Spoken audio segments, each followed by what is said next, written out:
Dr Suan, when you look at the number of cases so far in Australia, the spread, the rate of infection, what does that tell you? Well, we have a problem. The rate of infections is going up exponentially, and it's tracking similarly to countries in Europe, like Spain, Italy, France, and the United States, who are ahead of us in the pandemic and are presently experiencing both a medical and economic disaster.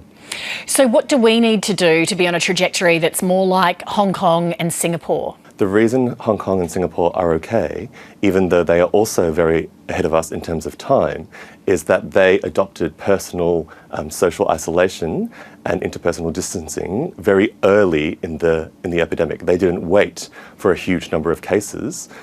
This is because these two countries have the experience of SARS, and the moment they heard about a new novel coronavirus in Wuhan, within a couple of days you saw everyone in Hong Kong wearing a mask. Now, the mask is just a symbol that the people understand how to solve this medical problem. They know what the remedy is, and that is to socially isolate themselves from each other, not touch each other and not touch things that they don't need to touch. So if we were to start doing that in Australia now, would we arrest that exponential rate that you're talking about? There's always a lag between doing something and seeing the impact on the rate of cases.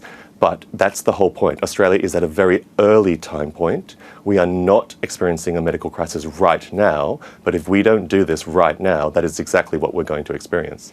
So when you say doing this right now, to you, what would that look like?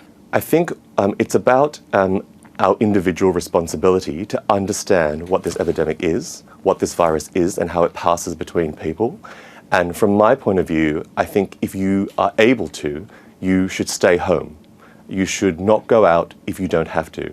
I'm a doctor, so I have to go to the hospital, but unless it's absolutely necessary, I think the safest place for you and your family is in your own home. So that's probably the most important thing. There's a few other things. If you go out, make it your personal responsibility not to touch anyone else. And don't touch anything that you don't need to touch. This is a virus that spreads person to person, either directly or indirectly. And the way to break that transmission is to cease interpersonal contact between us. Dr Suan, thank you very much for your time this evening. You're welcome.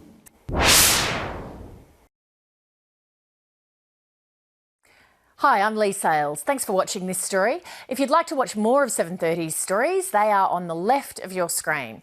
And tap on the button below to subscribe and get the latest from ABC News.